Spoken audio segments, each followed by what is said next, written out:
आ गया, धरती खत्म होने वाली है। ये हम कितने दिन से सुन रहे हैं, लेकिन धरती अभी तक खत्म नहीं हुई। 2012 में भी हमने सुना था कि धरती खत्म होने वाली है, लेकिन रहते रहते धरती बच गई और आज आप ये वीडियो देख पा रहे हैं। लेकिन अगर आप भारत में रहते हैं तो ऐसे बहुत सारे टर्म्स आपको सुनने को मिलते हैं, जैसे सतयुग, त्रेता युग, द्वापर युग, कलयुग, महायुग। सो ये सारे युग होते क्या है, इनका एवरेज ड्यूरेशन क्या होता है एंड इनका एक्चुअल मीनिंग क्या होता है, अगर आज के यूथ से आप पूछेंगे तो शायद ही कोई बता पाए, मुझे ऐसा फील होता है। और अगर आप रामायण महाभारत में इनका मीनिंग समझने जाएंगे तो वहां पे भी मेंशन नहीं है। उन युगों की कहानियां हैं, बट उन युग को समझने के लिए आपके पास वहां पे कुछ नहीं है। सो आज के वीडियो में मैं ये सारी चीजें डिकोड करने वाला हूं।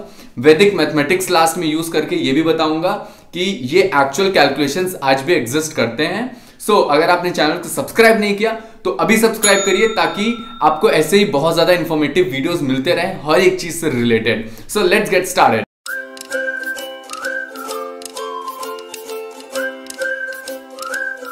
सो पहली चीज, the parent yug is known as the Mahayug. Mahayug main युग होता है जिसके अंडर 4 अलग अलग कैटेगरीज हैं। सो वो 4 कैटेगरीज हैं। पहला है सतयुग, दूसरा है त्रेता युग, तीसरा है द्वापर युग, फिर है कलयुग। सो मेन युग इज महायुग। महायुग 43,20,000 ईयर्स का होता है।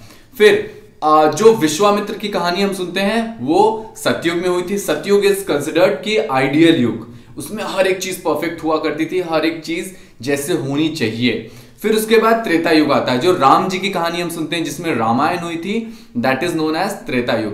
फिर कृष्ण जी की जो कहानी हम सुनते हैं, महाभारत जो सुनते हैं, वो द्वापर युग में हुई थी। एंड जो अभी करंटली चल रहा है, जो चौथा युग है, दैट इज कलयुग।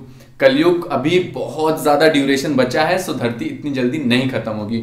सो अब किस युग का क्या ड्यूरेशन है वो मैं समझाता हूं आपको। सो जो हमारा महायुग है, चारों का combination Mahayug, that is of 43,20,000 years. फिर उसके बाद उसके अंडर सबसे पहला आता है सतयुग। सतयुग जो कि 17,28,000 ईयर्स का होता है। फिर त्रेता युग आ गया जो कि 12,96,000 ईयर्स का है। फिर द्वापर युग जो कि 8,64,000 ईयर्स का है। उसके बाद लास्ट में आता है कलयुग जो कि 4,32,000 ईयर्स का है।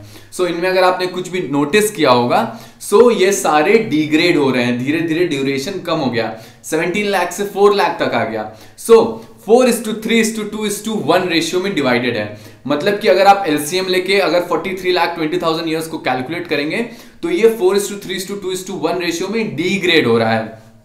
अगर average life span of a person अगर आप देखेंगे, सो सतयुग में average life of a person was 1 lakh years. मतलब आप एक बार पैदा हो गए तो 1 लाख साल तक आपको जिंदा रहना है।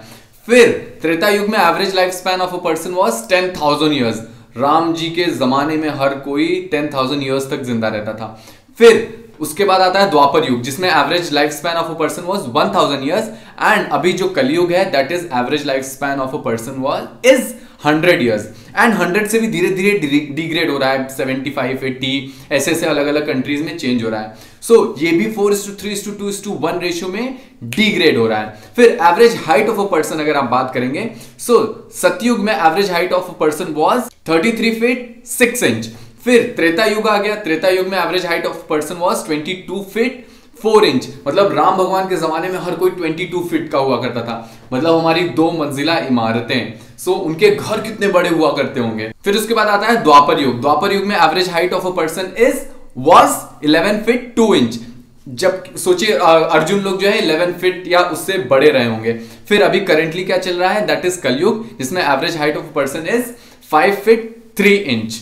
सो यहां पे भी हाइट में भी आप देखे होंगे तो चीजें डिग्रेड हुई 4:3:2:1 रेशियो में। सो इवेंचुअली हर एक चीज डिग्रेड हो रही है महायुग में। जैसे जैसे युग साइकिल आगे बढ़ती जा रही है, हर एक चीज डिग्रेड होगी। और हमारे पुराणों में ये बताया गया है कि लर्निंग, नॉलेज, एजुकेशन, वर्च्यू, मतलब जितनी भी दुनिया में पॉजिटिव चीज होती हैं वो 4:3:2:1 रेशियो में डिग्रेड होती जाएंगी। मतलब कि धरती में अच्छाइयां धीरे धीरे धीरे धीरे धीरे धीरे खत्म हो रही है। एंड इवेंचुअली जब हर एक चीज बिल्कुल से खत्म हो जाएगी, that will lead to destruction of this earth. And तब भगवान कल की अवतार लेंगे एंड फिर नया एग्जिस्टेंस स्टार्ट होगा। लेकिन क्वेश्चन ये आता है कि हम इन चीजों को क्यों माने? क्या कोई वैदिक मैथमेटिक्स है या कोई साइंस है इन सब के पीछे कि बस ऐसे ही लिख दिया गया है, ऐसे ही बोल दिया गया है? इसको मैं हनुमान चालीसा से आपको समझाऊंगा। धरती और सूरज के बीच में क्या डिस्टेंस है? नासा ने बताया। कब बताया? 70-60 ईयर्स बैक। लेकिन अगर कोई हनुमान चालीसा पढ़ता है तो उसमें एक बहुत ही इंटरेस्टिंग लाइन लिखी है, जुग सहस्त्र योजन पर भानु लील योताहि मधुर फल जानू। सो बजरंगबली जो है जाके सूरज को खा लेते हैं। सो इसमें एक मैथ्स छिपी हुई है, एक कैलकुलेशन छिपा हुआ है। जुग इंटू सहस्त्र इंटू योजन इक्वल टू पर भानु। एक जुग इज इक्वल टू 12,000 सेलिशियल ईयर्स। 1 सहस्त्र इक्वल टू 1000 यूनिट, 1 योजन इक्वल टू 8 माइल्स। माइल्स को आप किलोमीटर्स में कैसे कन्वर्ट करते हैं? 1.6 से मल्टीप्लाई कर देते हैं and miles get converted into kilometres. So अगर आप जुग को, सहस्त्र को, योजन को, तीनों को मल्टीप्लाई करेंगे, सो आपको डिस्टेंस बिटवीन अर्थ एंड सन मिल जाएगा, जो कि 147.45 मिलियन किलोमीटर्स है। एंड ये हमारे हनुमान चालीसा में लिखा हुआ है, जिसको नासा ने अभी कुछ दिन पहले बताया, कुछ साल पहले बताया। लेकिन हनुमान चालीसा तो हम सदियों से पढ़ रहे हैं, बहुत साल से पढ़ रहे हैं। वैदिक मैथमेटिक्स में सेंस तो बनता है। आज के जो वेस्टर्न वर्ल्ड है वो हमको कैलकुलेशन सिखाते हैं। हमारे कल्चर को खत्म करने के बाद बख्तियार खिलजी वगैरह आए थे, हमारी सारी यूनिवर्सिटी, सारे नॉलेज, सारे विजडम को जला दिया गया था। पूरी यूनिवर्सिटी जलाई गई थी, 9 मिलियन बुक्स जली थी, जो आग 3 महीने तक जलती रही थी, इतनी भीषण आग थी।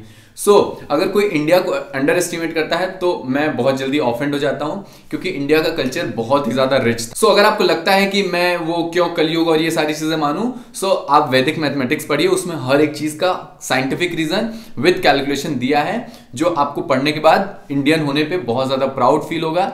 एंड सिर्फ इंडियंस को नहीं, पूरी दुनिया को प्राउड फील करना चाहिए कि इंडिया ने ऐसी नॉलेज, ऐसी लर्निंग दुनिया को दी, एंड हमको कहीं ना कहीं इन नॉलेज को लोगों तक स्प्रेड करना चाहिए। अगर आपको ये फैक्ट्स अच्छे लगे सबसे शेयर करिएगा। Let everybody know about these very informative facts.